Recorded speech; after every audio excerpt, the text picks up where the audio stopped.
Hey, welcome back to Real World Deer Hunter. I'm Steve. If you like our videos, please give us a like, maybe even subscribe. And again, feel free to comment. Okay, this video might ruffle some feathers and it might open some eyes. We're going to talk about trail cameras. If you're going to own them and use them, you might as well use them right. So, here are the big factors in actually getting everything you can out of a trail camera. Now, I'm going to tell you that I don't use video mode personally. There's nothing wrong with video mode, but 99.9% of the time, I'm taking still photos. Okay. Well, what are the reasons why you're going to use a trail camera? I can think of three.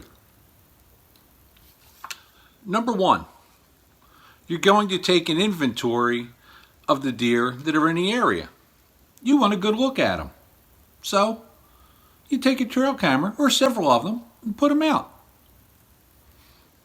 Number two, you want to find out what time deer are walking through an area. So, you're going to take a trail camera and set it out, or more. Number three, you're going to use it for security. And what I'm saying security is to catch trespassers, catch people messing around with tree stands, stuff like that. All very valid reasons to use a trail camera. Now, what we have to talk about is the placement of a trail camera. You have to realize that trail cameras have a very limited range. They're not going to take 100-yard pictures with any definition whatsoever. I like to set up trail cameras so the subject, whether it's a trespasser, deer, or whatever, walks somewhere between 30 feet and 20 yards. Past 20 yards, you're really not going to get great definition even if you blow it up. So you have to realize that they're somewhat limited. Also, if I'm going to set up a trail camera, I'm not going to set it up perpendicular to the trail, okay? Not at a 90-degree angle so deer or people are walking completely broadside. I'm going to cheat a little bit and have it so the deer or people or whoever are walking into a picture for more periods of time. And that's because the camera just isn't as fast as you would like to be sometimes, and you'll get pictures of noses and butts and stuff like that. So by not having it completely perpendicular to a trail, you'll get more and better pictures. When it comes to placing trail cameras, you also want to consider the time of the year and what you're trying to achieve. If you're setting out trail cameras in the summertime, you're probably going to want to put them in feeding areas for the deer, whether there's fields, clear cuts, and places like that. Most of the deer are going to be in those type of areas. If you're going to do in-season or post-season, I would look to put them on trails near thick cover. If you're just looking to catch trespassers, I would put them near easy access points to your land. So, what's the next thing you need to have? You need to have the right mindset. Okay? You have to kind of not consider yourself a hunter for a little bit and consider yourself a wildlife photographer. That's right. You're there to take pictures. Pictures are cool. I like looking at them.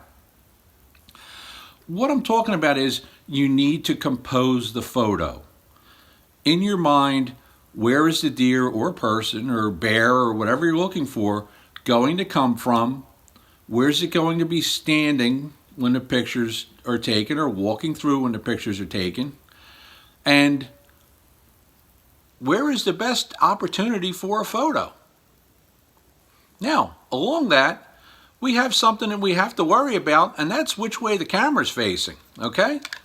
So if your camera is facing pretty much directly east or west, there's going to be times of the day where the sun's going to mess around with your pictures and you're not going to get very good pictures. So, to avoid that, have it pointed northeast or southwest or in a direction similar to that so that, well, all your pictures are pretty decent pictures.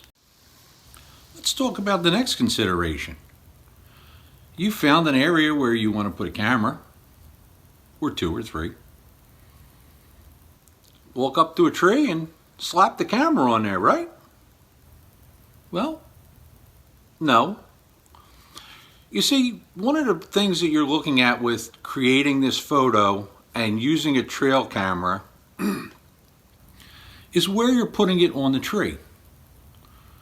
For deer and most other game, unless I'm looking for small game like foxes and coyotes and stuff, I generally set my camera about waist height, especially on level terrain. Now, if the terrain's not level, you may need to set it higher or lower. It's a fact. Next thing. Okay, you've got this camera, going to put it on a tree. You need to make sure the camera is level. A lot of times trees are not straight. They're not telephone poles.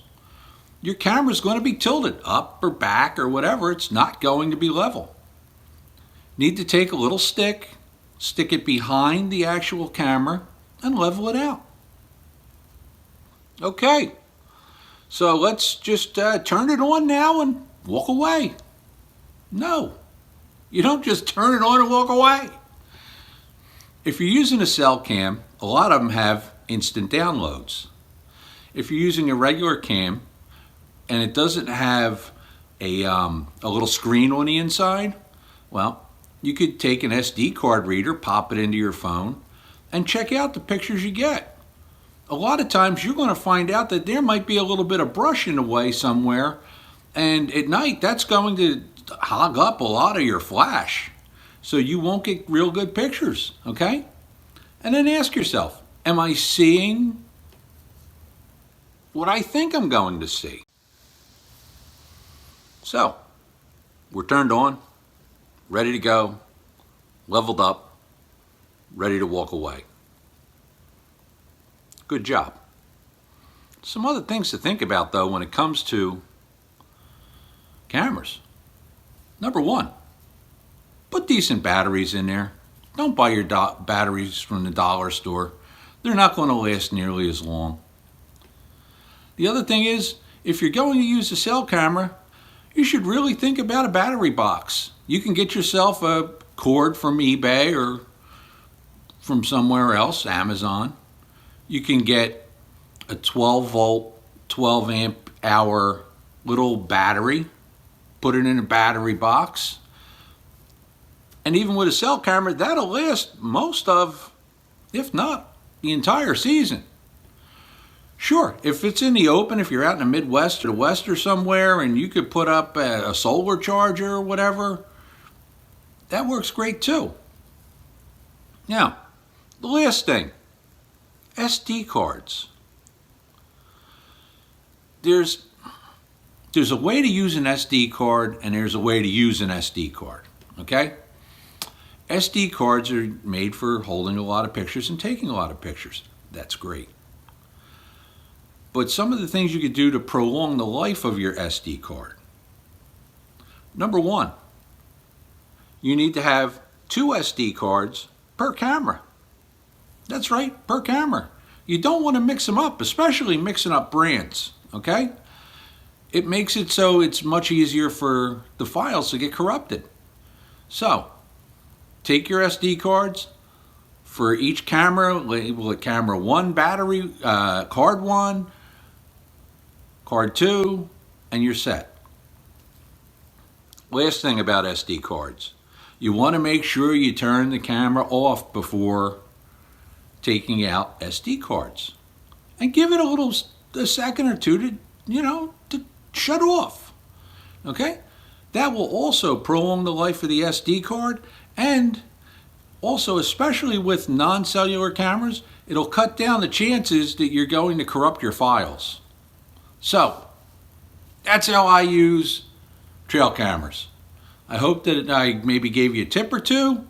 Maybe we learned something on the way. I'm Steve.